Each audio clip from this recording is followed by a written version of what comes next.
Welcome back to Ty and That Guy. I'm Wes Chatham, and this is my good pal, Ty Franck. How you guys doing? We're doing episode 6 of The Expanse today. And we want to do something a little different today. We're going to start out, Ty is always a bloodhound for all the good, interesting things that are out there. And sometimes he finds these things and we discuss them that I wouldn't have known about unless he told us. So we're going to talk about things that we're currently watching before we get into the expanse of it all. And I'll start with this little show that probably not a lot of people have heard about it. It's pretty crazy. I was on Disney Plus and I came across it, but it's called WandaVision. Have you heard of this? No, what is that? But I will say that this is going to be a different conversation than a lot of people have had with the WandaVision. I've seen it everywhere. I see how everybody's talking about it. For whatever reason, the comic book side of fandom, it never caught on with me. I don't know where I was raised. Maybe we didn't have comic book stores, or maybe the reading thing. I'm just now getting the hang of that. But so much so, I was so ignorant of comic books that when the Dick Donner Superman came out, I was blown away. I was like, wait, there's an alien from space who's now on the planet. He's got all these superpowers and he's using them for good, but he's doubling as a reporter. And I'm like, this is so original. I had no idea that there was years and years. You honestly hadn't ever heard of Superman before that? Well, no. You didn't watch the black and white Superman TV show with? No. Okay. So yes, I was aware that Superman existed, but through the medium of television and those type of things. And I kind of was aware of comic books and, certain things. And I think I was living with my grandmother at this time when the Superman came out, and we were in Winder, Georgia, and I was on like 25 acres, so my exposure to the world wasn't vast. So the original Superman sucked me up. So I know I would have been a fan if I would have known about the comic books, because I was obsessed with Superman and the movies. And then the first Batman, when that came out, the Michael Keaton, Tim Burton Batman, I thought it was one of the greatest things I've ever saw. So I knew that I would be a fan of it. So in saying that, I am not hip to all the Marvel conspiracies and House of M and all those things. I'm just somebody because even so then when comic books started to become really popular, I was an adult and I never really caught on to, like, I don't go see a lot of the comic book movies but that's going to change actually, because my kids are really getting into comic books and they want to talk about them. So I think I'm going to do a deep dive and like go back and watch all the Marvel movies. So maybe the next podcast I'll be an Uber fan. But in saying that, so I had fresh eyes to come to WandaVision. I mean, I probably missed the last, I don't know how many Marvel movies I've even seen. And so I'm coming into it with fresh eyes, and I was blown away. I thought it was bold. I thought it was innovative. And I think a lot of the reasons that I was drawn to it and that I really liked it is because it really reminded me of Twilight Zones. And in particular, It's a Good Life. The Twilight Zone, where the kid kind of has the ultimate power in his world, and all these people are kind of there against the will, and they're there to serve his wishes, and he has this power over them. And I think that the wholesome porn of the American sitcom, the 1950s, 1960s sitcom, is such a great contrast to real darkness, and the fact that there's this red witch who is the center of this world, who is so overcome by grief for the loss of her family, and creates this thing around her. And then, you have in the backdrop of that is these 1950s with laugh tracks, and the shows actually work within themselves. They have the plot, they have the date on the calendar. What's the date? And they both confuse what the date is.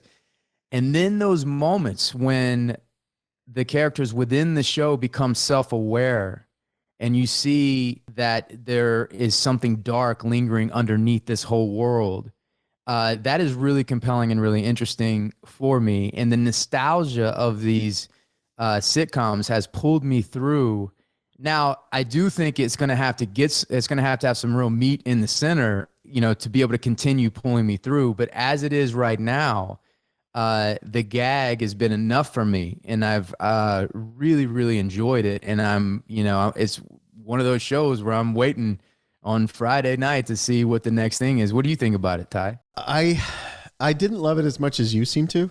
I admit that my nostalgia for old TV is very low. So the gimmick that they're playing that gimmick doesn't work on me. Like, I don't care about old 50s TV shows. I don't care about Brady Bunch. Obviously not a Nick at Night fan. Not a Nick at Night fan. So that gimmick just sort of falls flat for me. And because the gimmick falls flat, I find myself very impatient to get through it, to get to something interesting, because I don't find the gimmick itself interesting. I mean, I hear all the stuff you're saying, and I don't disagree with anything you're saying. I think it's very well done. And the performances are good. The writing is good. The directing is very good. It's just the gimmick itself is not, it's just not a show that was written for me. But that doesn't make it a bad show. I mean, lots of shows aren't written for me. Were you a comic book kid growing up? I was a Spider-Man fanatic. There was probably a 6 or 7 year stretch there where I had every issue of Spider-Man, including some ones that would be worth like $50,000 now if I still had them. But yeah, I was a Spider-Man fanatic, but I was never really into the other stuff. And when my friends all started getting into like the X-Men, that was like the cool thing in the early 80s. Everybody was reading X-Men. I found X-Men very silly, and so I didn't like it. Like, Spider-Man made sense to me. He's like a high school kid, and then he's like a college kid, and he has a job, and he makes his own suit. He sews his own suit, and he's trying to get a girlfriend, and I mean, he felt very relatable to me. These super-powered mutants flying through space and fighting with spore monsters in outer space and all that stuff, like, that just all felt really silly to me. And they all lived together in a big house. Like, why? Like, they didn't feel like real people. I mean, you're adults, guys. Go out.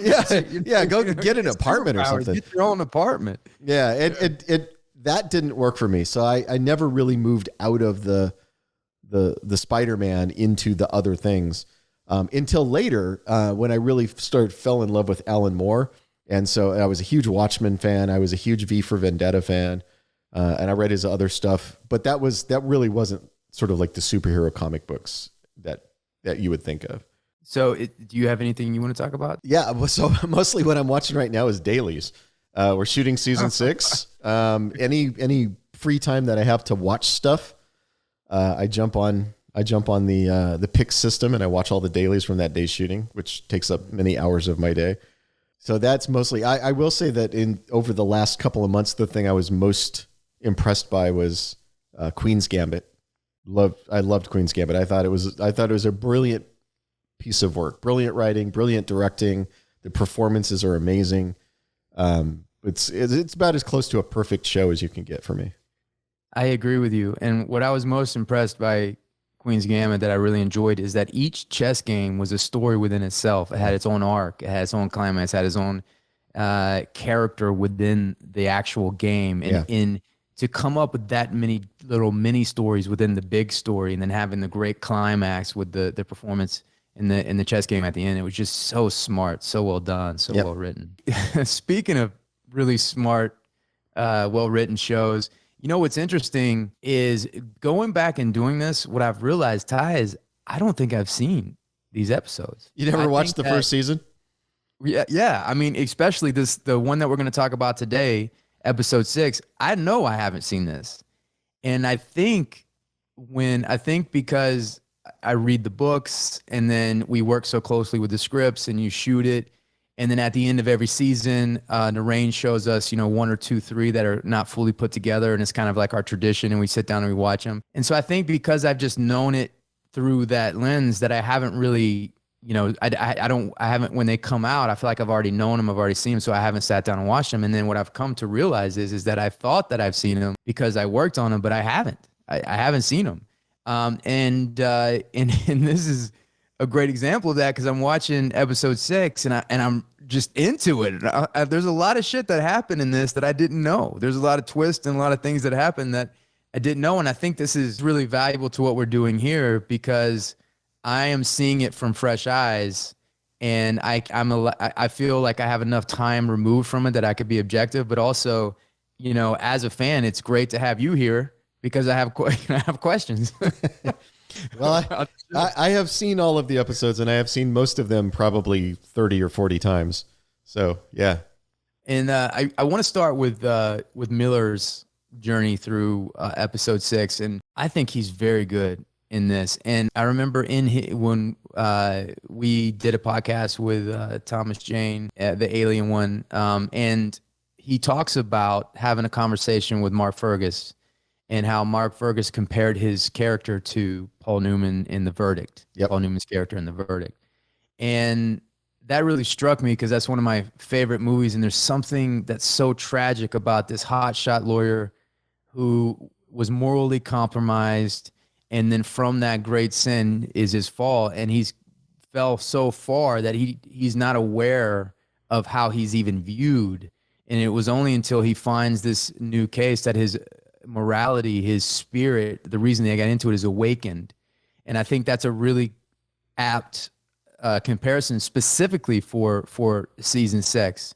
And we start off and we find out who kidnapped Miller was the great Jared Harris and the OPA, and they're after him. They want to find out exactly what he's found out about Julie Mao, what he learned from the data broker, what did he get from her apartment. They feel like they know that he's got something, and then you hit it in the hat brim, which is brilliant because of the hat, the whole thing, and it made it functional and it makes sense. And then there's this scene with Anderson Dawes and Miller and Anderson, and you really get to see Anderson Dawes' mind and how bright and how he kind of risen where his ability to read Miller and realize in that moment that he's in love with Julie Mao. And not only that he's in love with Julie Mao, that he's now motivated by the love of Julie Mao. And he says it to Miller, and it pushes Miller buttons, and Miller comes at Anderson Dawes, and they grab him, they throw Miller back down, and now Anderson Dawes is in his head. Now he knows what makes him tick. Now he knows. And then Miller tries to come back and hit him with something personal and brings up his sister, Athena.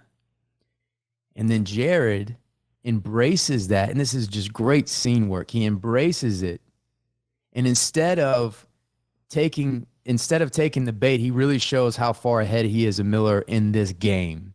And what he does is he embraces it and uses the story of his sister to illustrate why he is the way he is, and what is the emotional backbone of the OPA. Yeah. And he talks about and uses it as a description of what life is like. And he tells this story about his sister that is on par with Rutger Hauer's Tears in the Rain speech in Blade Runner. And it's the well, that's high praise. I was moved, crying tears of blood. Who wrote the speech? I don't remember. I know Jason Ning did the original screenplay for that episode, but of course those things always go through multiple rewrites. I don't remember who did the final draft, although Narain always does the final draft of every screenplay as the showrunner. I don't remember who wrote that particular scene. Although if I remember correctly, I think that may have been something that Hawk Ostby had pitched in the room. So that might have been Hawk. Yeah. From an actor's perspective, the choice that Jared makes so he hits Miller with the revelation that he's in love with Julie Mao. It fires up Miller. Then Miller tries to hit him back. And then what he does is he absorbs it and then embraces it and said, okay, you want to talk about that? Let's talk about this story. Yeah. And the way that he sits with it, and it tells a story about the sadness, but the choices that he had to make and do what he had to do. And it's the everyday life for the OPA. I now, I have a better understanding off that one speech of the emotional thrust that the OPA, what they're going through, what life is like for them, and what Anderson Dawes is leading in that moment. Well, and you really see the seeds of the anger that 5 seasons later Marco Inaros is growing his rebellion out of. Anderson Dawes is laying out here's the way we're forced to live.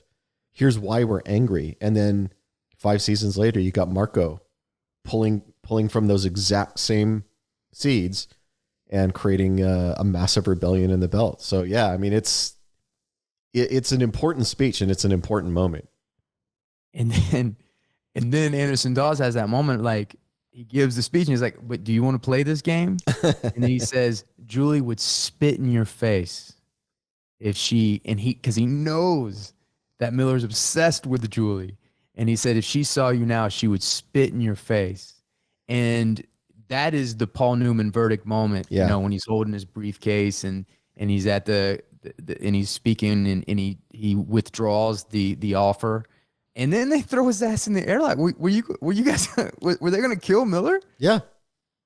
That's another thing that threw me through a loop. I was like, Jesus Christ, I didn't think they would go that far. And that was a great physical performance. A little shout out to TJ, Thomas Jane, him trying to claw his way out of the thing as the doors are closing. It was really great. Yeah. One thing you can say, you can say a lot of things about how great Thomas Jane is, but one of the things that I've always been very impressed by him is he's very fearless as an actor. If he feels like a scene needs a certain physical commitment to get the performance that he wants, he just throws himself into it. There's no fear there. He's never holding anything back. And so, you know, he felt like he needed to play like a guy who knows he's about to be killed and will do anything to try to survive. And he just throws himself into it. I mean, I was always happy he didn't hurt himself, because sometimes, man, he just hurl himself around the set. And you know, one of the things too about Thomas Jane is the lack of vanity in his performance. And we've seen this so many times where the truth of a character's choice and what he would be going through is impeded by somebody's ego or somebody. Yeah. And you know, sometimes you hear notes and it's like, it's not you. You're not in this fucking show. It's the character. And Thomas has complete and total commitment to the truth of the character, regardless of how it makes him look. That's part of what I mean by fearless, because I think vanity is fear. You know, people won't think I'm cool. People won't think I'm smart. People, you know, that fear of the way you'll be perceived can drive some of that, you know, what you're talking about there with the vanity. I think fearless performances, fearless actors take all of that out and do what you're talking about, which is, it's not me. It's okay that my character seems foolish, because my character is foolish in this moment. And I don't have to worry that means I'm foolish. You know, I'm playing somebody who isn't me. Fearless actors who get that, they're wonderful to work with as a writer. You don't have to say, don't worry, Wes, we won't make you look bad. You can say, Wes, Amos would be feeling this way and he would do this thing, and you'll get it. You'll go, oh, I absolutely understand why he would feel that way and do that thing. And you just throw yourself into it. I think sometimes characters suffer with a lack of vulnerability because the actor playing them. And there's certain places that they're not willing to go because they don't want to portray or show that side of themselves. And you can tell right away. I mean, even if it's on a unconscious level, you automatically get taken out of the store. You automatically get taken in. It's like it's a false note, and it just doesn't strike. And I think if an actor's on set and he's fighting for something, if you can really look at the root of where it's coming from, and if they're fighting for something because they believe is dishonest within what the character would actually do, and then I'm all for that. I'm behind it. But if it's connected to fear, like you said, or vanity, I just don't have any patience for it. I don't have any tolerance for it. And the scene you're talking about between Jared and Thomas, you're talking about a pair of actors there who have that commitment to the craft. Both of them will, if they see a false note on a page, they will fight you tooth and nail. It's never about them. It's about the character. It's about the part that they're playing. It's never about their ego. So me wanting to have a fan on set to blow my hair in every scene so it's flowing, that is not about vanity. That is about the character. Yeah. The character's work. Amos is a guy. And your argument about there's no breeze on a spaceship is bullshit, all right? That doesn't hold. You don't let facts get in the way of greatness. Well, yeah, and I'm sure we'll have that fight again.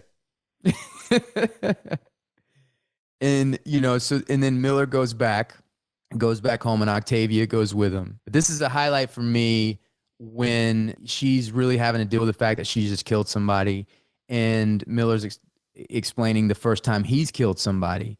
And I was going to ask you about this. He uses the word skinny, And I think it reveals a lot of Miller's mindset, because skinny is the derogatory word that they use for belters.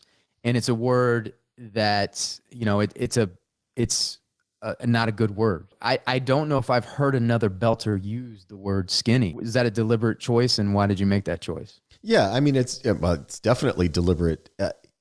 You've got a guy who is, you've heard the term self-hating. Miller's the self-hating belter. He despises the perception of belters as weak and downtrodden. That scene in episode 1 where he's talking to Havelock about belter culture and how some people, have a tell, they're too skinny or they're too tall or the whatever. And the other belter pulls down his collar and shows the back of his neck and says he's got bones that didn't form right because he got the bad juice when he was a kid. He despises that about belter culture. And so he's got the earth hat and he wears the earth clothes and he uses earth lingo.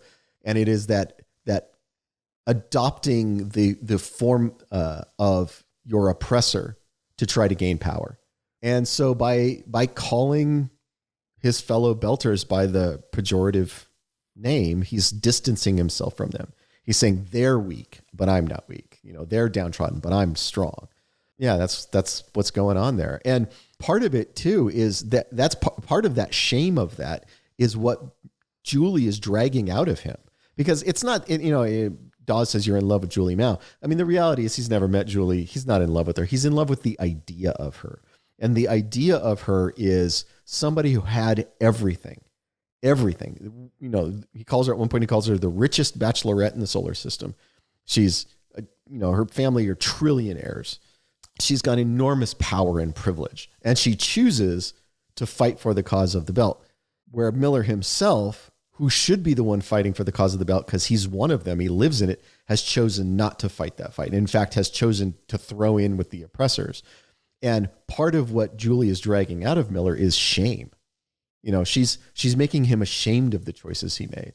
And so these sort of pejorative words, these anger words, are how he's dealing with that shame. He's also profoundly lonely, and spending time with her, he's so vulnerable to falling in love with the idea. Yeah. Like you said. And there's that great moment in this with Octavia, and he's trying to help her, and he gives her terrible advice about killing people. And I think he says, you just got to suppress it and push it down, like the worst thing you could say. And she has that moment of being completely open to him. You could see her heart open, and there's a moment where they're about to kiss, and he doesn't kiss her because he's in love with Julie Mao. And I think that was a highlight moment in there, and to see how far gone he is with this obsession of this idea, that was a highlight for me. Yeah, well, the thing that Miller keeps doing, what my writing partner Daniel Abraham would call his pathological move, is he's terribly lonely, and he's riddled with guilt and shame. And in moments of extreme emotional duress, he always makes the move that either increases his loneliness or increases his guilt and shame. It's like he can't stop making it worse for himself. So he has this moment where Octavia is reaching out to him emotionally. By reaching back, he could stop being lonely. But in that moment, he can't do it. He won't reach back. And so he remains lonely. And, in the Dawes, what Anderson Dawes offers him is as a path to fighting for the belt and no longer fighting for the inners. And in that moment, he throws it back in Dawes' face. He refuses to take that step. And I think part of the idealized version of Julie that Miller sees, and of course, the idealized version isn't her. It's this version he's made up in his head based on things he thinks he knows about her. But this idealized version of Julie is the one who always makes the right choice, who's always doing the right thing. And Miller finds that a very attractive trait because he's never been that. We're attracted to the things that we don't have. And he sees in Julie everything he doesn't see in himself. I mean, and isn't that the truth of people that are similar to Miller? That self-destruction, the choices that they make. There's something about that shame, that guilt, that pain that they know it. They know it well. It's safe to them. It's comforting to them. And they reach out for it. You can get, I'm quoting song lyrics now, but there's that song where one of the lyrics is, you can get addicted to a certain kind of sadness. I think that's true. I think you can get addicted to sadness. You can get addicted to your own misery. And I've had friends who keep making the wrong choice. They keep screwing themselves up. They keep fumbling opportunities, like a great opportunity will be handed to them and they'll fumble it. And what you start to realize is they're comfortable with the idea of being a failure, that they have like an entire identity built up around, I'm the person that never gets any breaks. I'm the person who always gets screwed over. Like that's a very comfortable identity for them. And then when they're presented with an opportunity for success, they don't know who they would be on the other side of that. They don't know what am I when I'm successful?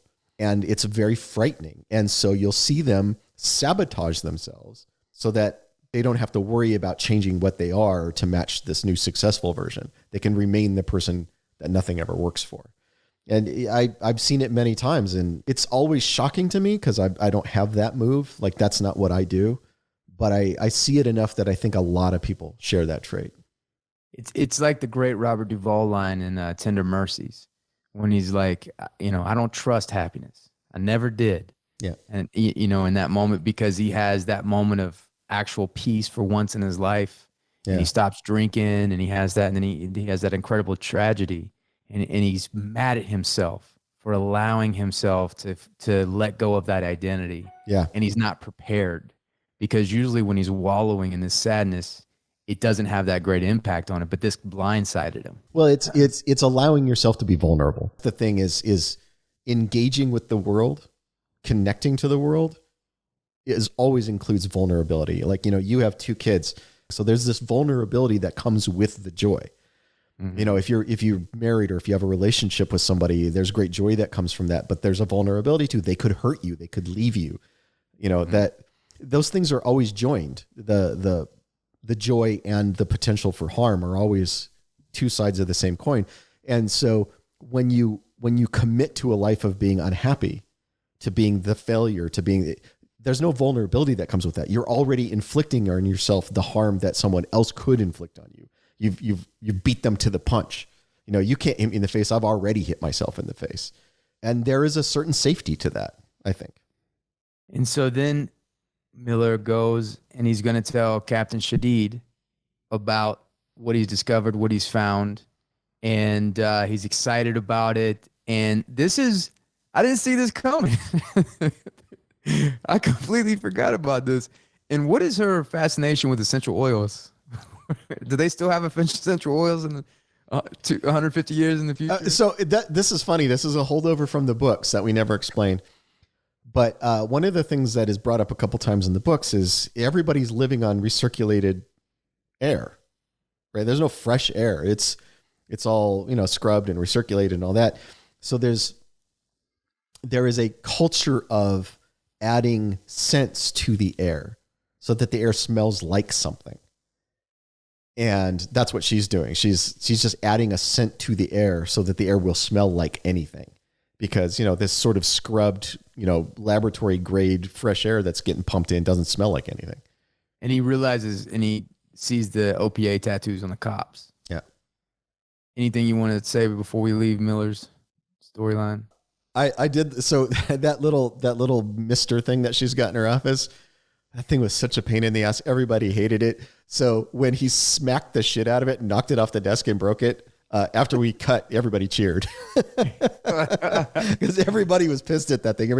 Everybody wanted that thing to break. Jen is obsessed with some essential oils. So is she? I see that. I mean, we got those things all over the house, just blowing up, those. And, but yeah, so I get that moment and I get the frustration with him. So now we're going to jump on to Rossi. And Rossi, we start off the episode and then Rossi gets to Tycho Station. The Rossi crew meet Fred Johnson for the first time. And and there's a little story that comes along with this, and when we got to meet Fred Johnson. But before I want to explain, when you're working and shooting and you're doing all these different takes and different angles and lighting and everything, actors always are going to have, you drop your line, you fumble, you do that. That's just a part of the work. It's it's not, if you're doing it right, you should be dropping your lines sometimes. You're not controlling or holding on to it. You're really reaching out and trying to find something new. And we all do it whenever but in Chad Coleman, Fred Johnson's case, this was his first day of work. And, approaching it from an actor's perspective, you had to experience what this is like to really know how this whole thing played out. And that's what makes it, so funny. But it's Chad Coleman was working on something else. He had to fly in. It was his first day of work.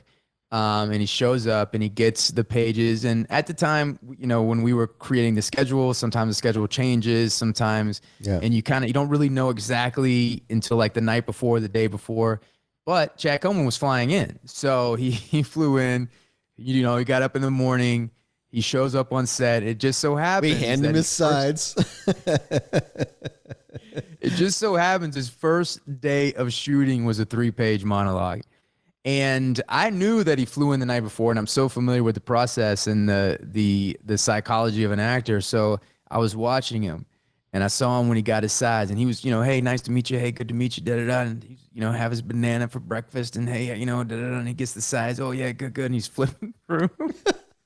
And I see him flip one page, and his eyes get a little wide, and he flipped another page, and his eyes got a little bit wide, and he flipped it. He realized in that moment that he had a 3-page monologue. Yeah. And then, then as I, the conversation was kind of cut short, like, okay, because he wanted to get to his chair and start preparing. Yeah. Well, to make it more cruel, the reset of this shot. So the way you see it now, there's that long white hallway.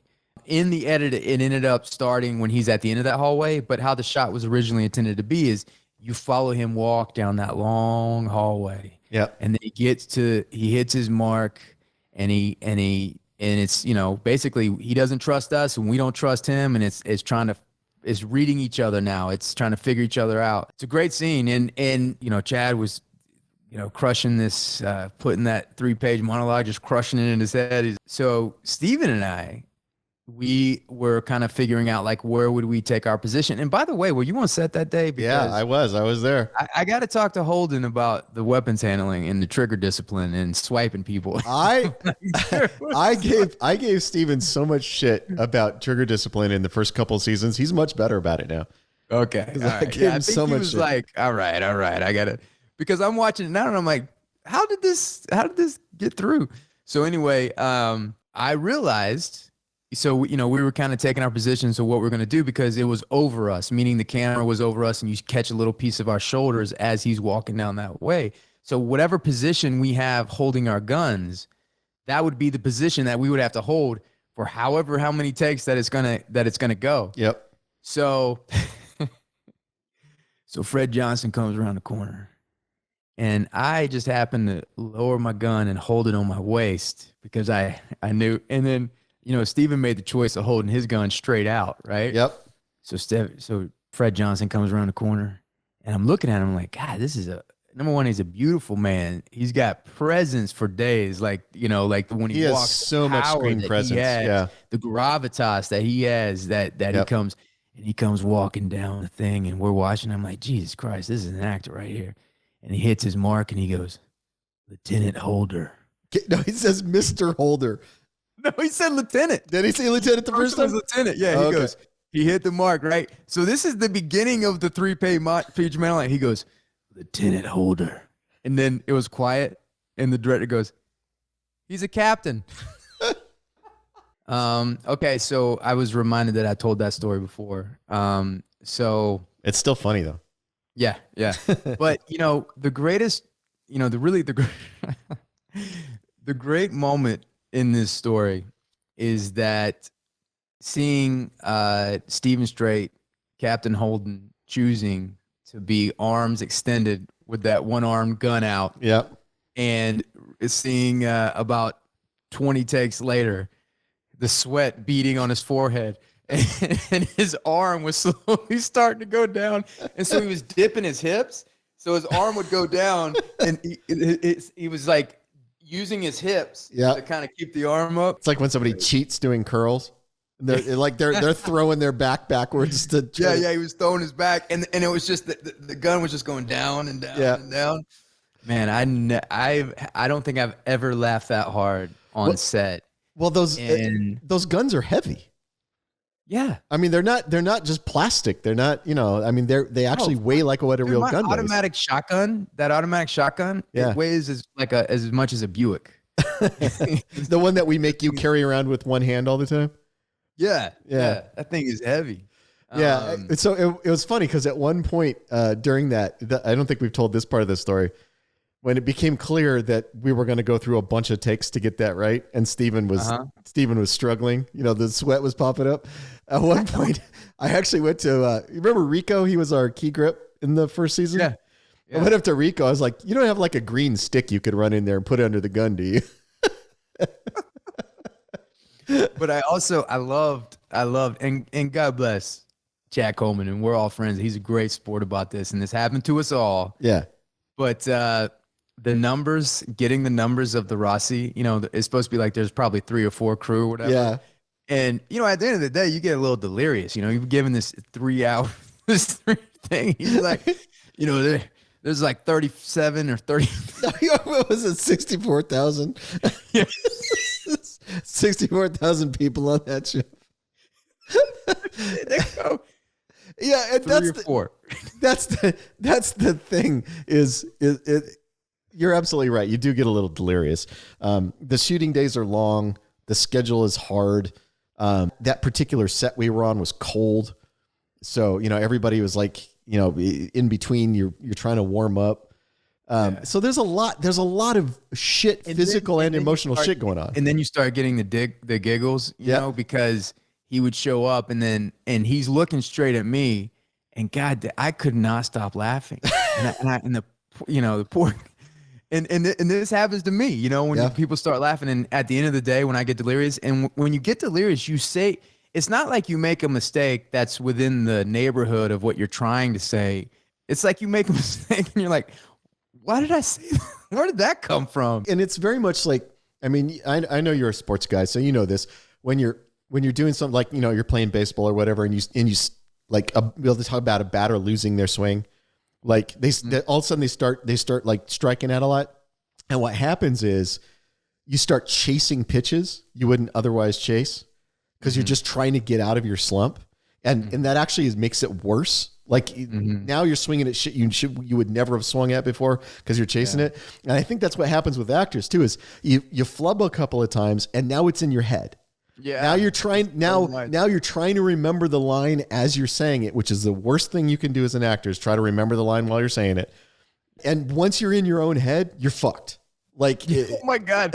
And let me tell you, the well-meaning directors or producers or people that are on set, they want to help. So they're like, hey, are you okay? Do you need to take time? Right. And there's 100 people watching them say that. Your fucking mouth. Because now you're just bringing attention to the fact. Just, so if I ever see somebody struggling, I just act like I don't notice it. I just joke around, everything. Just keep it light, keep it relaxed. But as soon as you're like, hey, are you okay? Is this a concern? Is this a thing? That's when you get into trouble territory. And it is so hard to come on another show, and establish show, and then show up and have a 3-page, fucking monologue. And, and Michael Caine has this great story in his book, and he talks about in his book on acting, but he talks about the hardest part is having 1 or 2 lines. Yeah.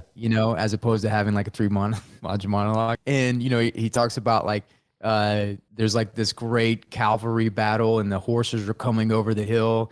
And then you say I don't remember the word. It's something is coming. And then you flub it and they got to reset the horses and everything. Right. And it was kind of like, I had that, the scene that I had in the Tenet, the Christopher Nolan movie. So it's, it takes place after this long, SWAT, thing and battle and all that. And so when we actually go into the room and we have this, a little bit of dialogue, I was like, man, if I fuck up this whole thing, on Christmas. So then, like I would just spend hours and hours and hours and hours and hours of going over it, going over it, and going over it, and going over it. But I don't want to get too sidetracked, but and also, I broke a few sets in the Mockingjay movie. Did you? Oh yeah, there's like this. There's a YouTube of Jen and the crew talking about me breaking sets in the thing, and I remember this one time we were in Berlin and we were shooting in what was once Nazi barracks, and they put a lot of additional footage, like a different, like they extend because it was so dilapidated and was broken down, and so they fixed it up, but a lot with styrofoam and certain things. So, there was some things that were real rock, and there's some things that are styrofoam. You couldn't really tell the difference.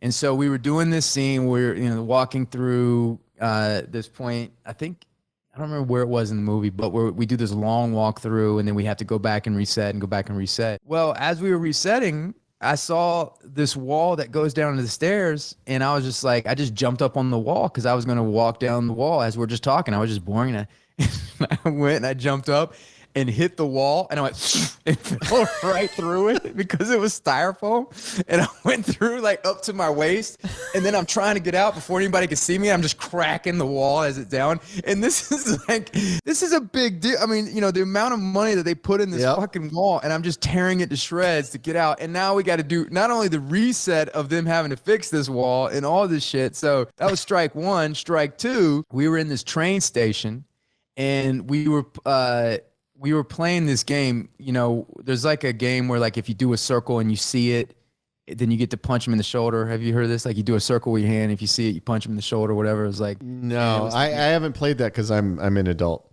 Oh. Well, then obviously you haven't spent a lot of time being bored on set. So anyway, there was this, in the Mockingjay, we play this game where if you do like a circle and you see it, then you punch him in the shoulder, but then you try to avoid it, and it has to be below, your shoulders. All these rules to it. And it gave you something to do in between because, the production value and the resets were forever in the Mockingjay movies. Anyway, there's a train that comes through, and then we have to wait for the train to reset. People were coming off the train. I don't remember what happened in the movie, but something was bombed, and these were all people that were, escaping this cave-in, and so they were piling out of the train. So it was another big reset, another big time. Well, the whole aesthetic in the front of the train was all styrofoam and like wallpaper, stuff like that. So I had this great idea because you have to do the circle. I don't know if it's I think it has to be below your waist. You do the circle below your waist. If they see it, you get to punch everybody. And it's the whole, that was like a big game on set. We're trying to get each other. So I was like, oh, I got an idea. I'm going to jump on that train and I'm going to be high, and then I could do my circle, and I'm going to get all these, all the cast, all the extras, everything. And I go, hey guys. And I was running. I was like, hey guys. And I ran and I jumped on the front of the train, and it just collapsed.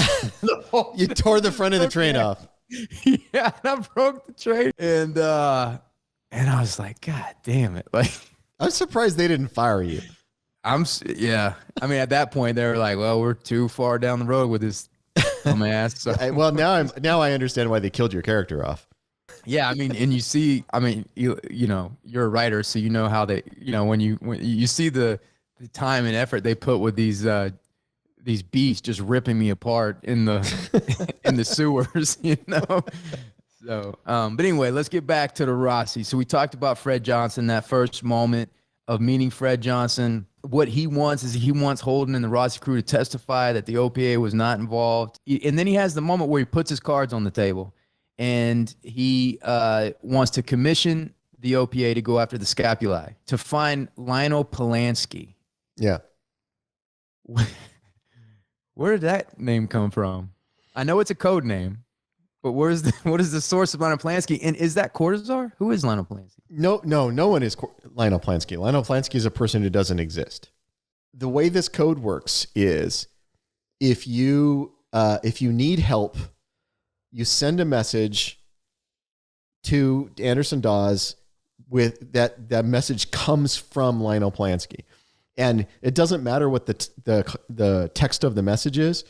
The only thing that matters is if a message comes from Lionel Polanski, that is the code for I'm in trouble, come get me. And so anybody in that organization could have used that. That it's just sending up a flag is all it is. What's the inspiration for the name choice? I don't know. I just tried to pick a name that seemed very unlikely. It's a beautiful name. I mean, you don't want it to be like, John Smith, because then like everybody, because then they're like, they're in trouble. Everybody's trying to save you all. Yeah. Hospital, what is it? It's a building with doctors and patients, but that's not what's important right now. So then the Rossi has a little meeting in the galley, and Steven basically explains Fred Johnson's offer and what he's going to decide to do to go next. And the truth comes out about Holden, who actually it was him that decided to answer the distress call. And this is the first little splinter that we see in Amos's and Naomi's relationship. And Amos is like, he can't, and listen, I need to put this in here. For the thespians that are listening, so whenever you're in class or you're studying acting or you're doing theater, whatever, you never refer to the actor in the or to the character in the third person. You talk about it from your point of view. But in order for me to kind of do this thing, I need to have it would be weird for me saying, when I murdered that guy, I just felt like, it just doesn't, it's not going to work in this form. So, so don't correct me, actors. But anyway, and Amos has that realization like, oh, you didn't tell me because you think I'm a crazy person and I probably would have killed Holden. And then it's the first thing of like, Naomi doesn't trust me. And then he walks off and I thought Amos was really good in that scene, by the way. And then, so now we move from there and Amos and Alex are at the club and we get a little bit of background of Amos's life in Baltimore and how at times he had to make a living. So he's in the club and he sees somebody that's working. Yep. And he has a conversation with him and they're kind of like talking shop, talking prostitute shop. And Alex notices this and he reveals to him, oh, I grew up in places like this. This is, where I feel comfortable. This is my home. This is my way of life. And I think, for fans of the show or people that watch the show, this is the first glimpse into Amos's private life. And what I think is just so damn interesting. That's definitely something we've teased out over a lot of seasons of the show. And in the 5th season, the one we just aired, you get more of a glimpse, up close glimpse into what his childhood was like. I think part of what makes Amos such an interesting character for the fans is that he seems to be made entirely out of contradictions. He's violent and dangerous, but he's incredibly loyal and can be very kind. He's tough and seems almost invulnerable, but he comes from a past where he was nothing but a victim, where he spent his entire childhood as a victim. All of those things don't seem to fit together. And so the fact that you can play all of them as belonging in the same person, I think that's part of what makes Amos so fascinating, is that he is all these contradictory pieces that have sort of been plugged into a single thing. And we also get glimpses of Elias. Yeah. In this, you see him, but he's in the background. He's not even credited in the on Amazon in this show, but you see him. He's in the background, and going back and rewatching, who he is. I think it's really clever how he's just kind of just there and just as a presence. And there's a little details of her saying, "I can take care of this. Stay away from the pad or whatever," and getting to see Elias. And we talked about Elias yet? No, we should go ahead and do that. Elias Tefexis, who was important in this episode and the episode that follows, and then shows up again in episode 10 of this season. So he's in, I think, 3 episodes this season, in season 1. So I let me tell you my producer story about Elias, and then you can, if you want to tell actor stories about him. But so Elias, when we were casting the show, the writer's room had been formed. Narain and Mark and Hawk were sort of building the story of the first season. That first writer's room had been pulled together and we were breaking the season together. While that was going on, we were also doing casting calls for the pilot. I mean, Terry, our pilot director, Terry McDonough, was there and they were doing all this casting. Elias, he's a Canadian actor, and because we were going to shoot in Toronto and because of the way the tax credits work, every Canadian actor you can get, and especially if you can get an Ontario actor, a Toronto actor, that's very good for us. There's a lot of good financial benefit to that. So we were really looking to see if we could get some Toronto, Ontario actors in the core cast, for some of the more expensive parts. Elias read for every part on the show. Elias read for Amos. He was runner-up for Naomi. Yes, he was the first runner-up for Naomi. And by the way, and I may have said this before, but Elias is the only other actor who read for Amos that understood Amos. So we had two people. We had probably 50 people read for that part. Only two people read for that part and understood it, and that was you and it was Elias. Because the thing that you and Elias both understood about Amos is the lines in the sides that you were using for that scene that you're reading in the audition. Amos is never threatening Holden. He's not going to use a gruff voice. He's not going to try to be threatening. He's just stating facts. You and Elias are the only two who got that and did it right. Yeah. The Rock wasn't well established yet at that point, and he didn't understand the character, and so he gave a good reading. I think while I love Dwayne Johnson, I would think you would agree he's a more limited actor than you are. And I hope he hears this. Elias was very impressive. Like, we kept seeing him read for all these different parts, and we kept going, he's great, except there's like this one slight thing that we need to be something else, and so he doesn't quite fit the part. And because of that, when we got to writing for episodes 6 and 7, and this part of Kenzo the Spy came up, I remember talking to Narain, and I think Narain had the same idea. So this, it's not, I'm not taking the credit for this. I went to Narain, I'm like, could we just give it to Elias? Like, do we really need to read? We already know he's great. He's read for like 40 parts. He was great at every single one of those readings. Can we just give it to him? And I think Narain already had that idea, so he was already planning to do that. But yeah, we just gave him the part. We're just like, he's like, do you need me to read for that? Like, no, we already know you're good. You just have it. I was happy we were able to give him something. Yeah, but also he played the proto-molecule monster. Yeah, he did that twice. Yep. And he's a stop. He also has the skill of stop motion camera acting. Yeah. And he actually played the proto-molecule monster twice. Yep. And it's so fun to watch him shoot that. But we all love Elias, good friend of the show. And if we weren't in complete and total lockdown, we'd probably hang out with him a little bit while we're here. And so another really big moment that happens that's important in this episode is that this is the first time that the Rossi crew actively make the decision to go with Holden on this journey. Yeah. And up until this point, they've just been reactive, and they're just together, and they're just trying to keep their head above water, and they're trying to survive.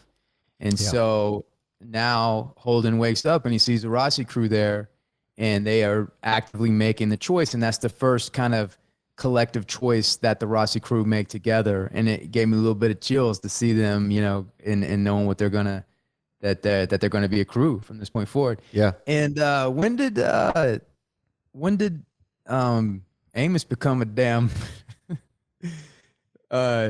artist? I mean, he drew an amazing picture on top of that. The Rossi, he's a whiz on that spray paint machine, whatever that is. Well, so that same device we had used earlier in the season when the person paints the picture of Holden on the wall, and they remember the can't thing, and they just wave it up and down and it paints that picture. Yeah. So the idea is that it's like a fax machine or printer spray paint thing. And at the time we put that in the show, it seemed pretty futuristic, but they actually have those now. That's a real thing where you can program a picture into a spray paint thing. It will paint the picture for you. All you have to do is wave the wand around. And I've been living an actor lie this whole time, and part of my rosebud, I thought was that pic. I thought that was Lydia. I thought that was the picture of Lydia, but I guess I'm just learning now that it was. It didn't. You've seen who we cast as Lydia, right? That picture doesn't look anything like her. Well, but you cast her 6 years after the fact that it was established. You can't go back. You can't retroactively cast somebody that just fits a description or a picture. And Noreen and I had this argument a number of times, but I never thought that was Lydia. It didn't make any sense that was Lydia because I feel like for Amos, Lydia's too private. That's too personal. I don't think he paints a picture of Lydia on the front of a ship. That I think that makes tattoo would make sense. Yeah. That's a personal, private thing. Yeah. You know, I've shown you my personal and private tattoos. So, you know, I think that Lydia would be the same. But people listening be like, that was a weird moment. But yeah, but hey, we never put a tattoo on your chest. Tweet down that guy. We talked about having the tattoo on his chest like he does in the books. Yeah, why didn't I? Probably vanity. You didn't want us marring that. No, I didn't make that choice. I would have been all about the tattoo. You didn't want us marring that perfect expanse of chest you got there. Hey, I like how you do the callback. So it's like the indirect callback of when I was saying like how shitty actors vanity gets in the way of their work, and you just put that in the vault and you didn't bring it back up. And then I was like, why didn't I get the tattoo? And you're like, probably vanity. I'm on to you, Ty Franck, you Anderson Dawes. So we're jumping on Avasarala, and Avasarala is cold-blooded, and I think she's best. She is cold-blooded. Cold-blooded. Yep. Because she has a conversation with Carlos, and she wants to borrow his spy, which is Elias, who we were just talking about. Yep. And he doesn't want to do it. He doesn't want to go for it. And then she just goes straight for the jugular and says, well, your son's up for parole, so you're going to fucking do it. And he has that thing, and he has that line where he says, you know, I forgot, I couldn't tell who the good guys and the bad guys were anymore, which is that classic, you know, all the President's Men, that classic, you know, thing that you hear. And one of the things I love about The Expanse is the gray area of who's in the right or who's in the wrong. And but what I was going to ask you is, she has the conversation with Sean Doyle, and Sean Doyle says, he reveals that the OPA's killed her son. Is this personal? Now, I don't know the history of, I know their son was killed, but what is the exact history of her son, and how does that manifest in her political thrust? Yeah, well, we actually talk about that in season 4 when she does the funeral. Never saw it. Yeah, you should probably watch the show sometimes. When she does the funeral for the Marines who died trying to take Marco. And she talks about how her son had been a Marine and was killed during the uprising on Callisto. So we sort of reveal that, but we don't give many details. So in the books, her son is dead as well, but he died of something unrelated to that. He died of, I believe it was just in an accident. And Noreen liked the idea of connecting the death of her son to the political troubles that are going on in the solar system. So that was a Noreen thing to add that idea that her son had been a Marine, that he'd been killed in action, and connecting that to the OPA. The Noreen saving the story. I want to talk a little bit about the B story, or the C story within this, is the Diogo rock mining with his uncle. So Diogo and his uncle, and this whole storyline of they're bringing in a haul. Mars shows up. Do you want to talk a little bit about this and how this was a story device that really kind of gives us a perspective of the OPA and their point of view? Yeah. So the idea here, so Diogo actually becomes an interesting character across the course of the show through season 3, in that we show the radicalization of a young belter. You know, in season 1, he's just a criminal. He's just a punk. When he's stealing water and Miller chases him down and tells him to stop stealing water. Then the next time we see him, he's working with his uncle. So we see a kid who had been a criminal on the streets, and now he's trying to get a job. He's trying to get a real job. His uncle's a miner. He's out prospecting in the asteroid belt. Diogo's going along with him to help him, with the prospecting. And we show sort of that. What we were trying to do is the belter equivalent of you hear about vehicle stops where the person in the car didn't do anything wrong. And they'll say you were pulled over for, driving while black or driving while Mexican or whatever, where it's the cops pulling somebody over and it's clear that they're just doing it to mess with them. So you've got these belters who are just trying to make a living on the belt. These Martians come by, force their way onto, not force their way on the ship, but demand to be led onto the ship, mess with the guy, tell him that for some trivial infraction that he's going to have to do something that's going to like massively impact his ability to make a living. And you really get this sense that these particular Martians are doing it just to fuck with this guy. Like there's, he's not up to no good. He's not out there being a revolutionary. He's just trying to make a living. And they're just kind of fucking with him and taking joy in fucking with him. And what winds up happening, of course, is that the uncle tries to fight back, is killed for having fought back, and Diogo sees the whole thing happen. So this is just a couple of data points in that journey of him going from being just a punk kid on series to being radicalized and turned into a OPA soldier. Great episode. And that is episode 6. But before we go, the WandaVision has gotten me thinking about the Twilight Zone, which is my hands down favorite show of all time. And I love all the Twilight Zones. I didn't see the last. Oh, I did see the last iteration of it, but obviously the Rod Serling, Richard Matheson, like those are the Twilight Zones that are my favorite. And so I wanted to ask you, Ty, what is your top 3 favorite Twilight Zones of all time? And I'm gonna go first. So then, if we have the same ones, then I can say you copied me. Okay. So first and foremost, and also this reminded me of WandaVision a lot, is Monsters Are Due on Maple Street. I'm not going to talk about everyone, but I want to talk a little bit about this one because it's about, at the time it was during the McCarthyism, it was during, the communist witch hunt. Yeah, the Red Scare, but it's also about paranoia. And I think with everything that just happened recently, to see how delicate society is, to see how delicate, and all they did was mess with the consistency.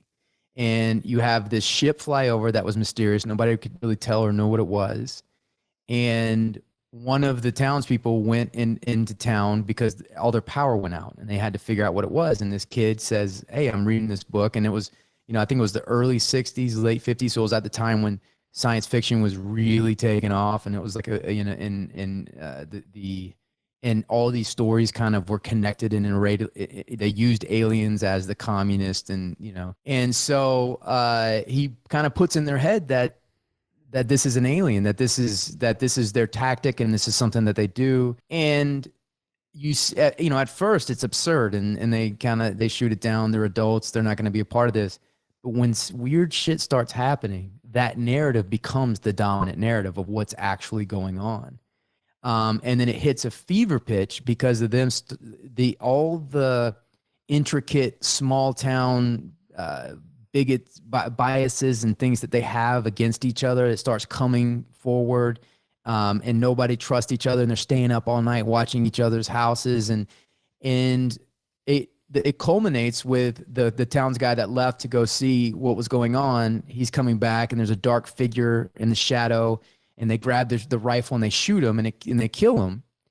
And then all mayhem and madness breaks out. Yeah. And you see this, and it's such an interesting and terrifying show and how it all happens. And then it cuts to, and this is what's great about the Twilight Zone, is there's actually aliens in a spaceship. And they said, "So this is how we're going to take over?" He says, "Yeah, that's all we got to do. We got to show up. We mess with the consistency of their lives. We turn the power on, turn it off, and they ended up killing themselves. And this is how we do it, one neighborhood at a time." And that's the brilliant Rod Serling. It's just so good. And it reminds me a lot of WandaVision. And then I'm going to say Eye of the Beholder. And I have, that's tough, but I just, because I know it's one of the most popular ones, and I wanted to be cool and name that, but it's just so good. And Living Doll with Talkie Tina.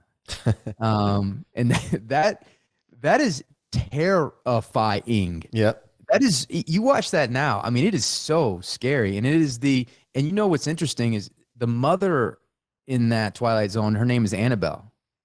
And Annabelle that comes out with the possessed doll. And so, obviously this was an inspiration for Annabelle. So those are my top 3, but Time Enough to Last is honorable mention. After Hours, honorable mention. With a real Martian, please stand up.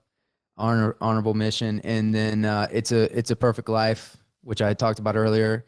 Honorable mention. So what are your favorite Twilight Zones? I mean, I liked all the ones that had sci-fi or horror themes. So Talking Tina definitely is. I mean, the truth is, because Twilight Zone was on reruns when I was a kid. I'd come home from school, like grade school, and if you turn the TV on, you had Twilight. There was like a 1 hour block that was Twilight Zone and Alfred Hitchcock Presents. And I would always watch that. I was always watch those. So, I mean, I was pretty young. I was probably like 7, 8, 9 years old when I was watching those Twilight Zones. And the Talking Tina one, that fucked me up, man. I was scared of like I would not be alone in a room with some dolls. Like I just, when I was like 7, get that shit out of my room. Like, if my sister came in my room and brought a doll in with her and then left the doll there, no, that's not going to stay. Yeah, and my grandmother, she had like those old school, like Victorian dolls that had those real human looking faces. Those were created in hell. Yeah, creepy as shit. And the other one that I was just thinking about is, and this is one of my favorites, and it's one of the episodes that has like no dialogue. There's no talking in it. It's the one where the old lady in her house, it's being attacked by tiny spacemen. The invaders. The very end, you hear them talking, and we realize, oh, the tiny spacemen are the Earthlings, and they've landed on this alien planet. And so she's a giant. She's a giant. She's been like killing them with an axe and stuff. I mean, like it's fucked up. Like she wrecks their ship. She like breaks their ship with an axe. I mean, that one hit me hard because it was such a twist. It was so unexpected. But I mean, you and I've talked about this before. Eye of the Beholder is one of my favorites. The twist at the end of that is brilliant. I love the To Serve Man. I forgot about that one. Brilliant twist at the end. It's a cookbook. Yeah. It's the one with the kid wishing people in the cornfield. That's Perfect Life, right? Yeah. Yeah. I mean, I think that's probably one of the most... The Spielberg movie. Yeah. That they did that one, which I really enjoyed. There's a lot of 80s ones I liked a lot as well. And so the 80s Twilight Zone is the one George R.R. Martin worked on for one season.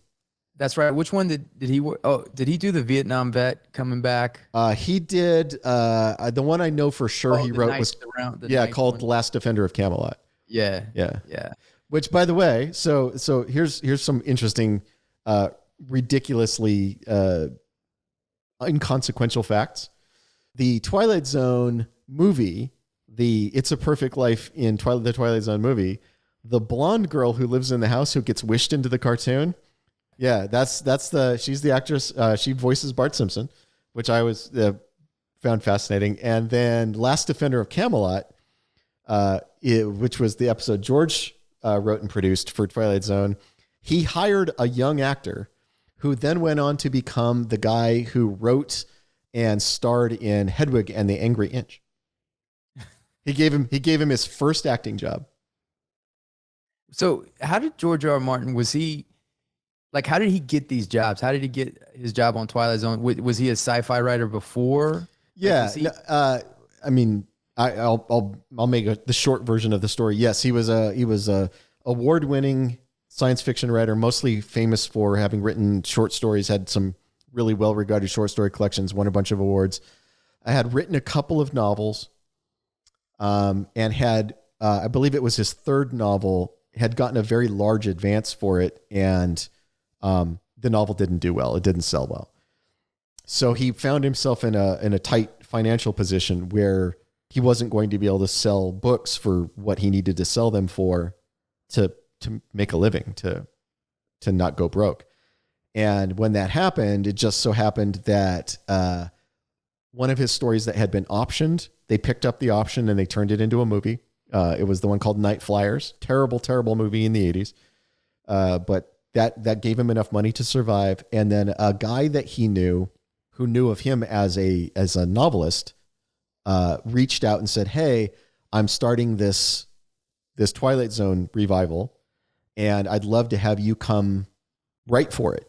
Like maybe you could take some short stories written by other sci-fi writers and you could turn them into screenplays."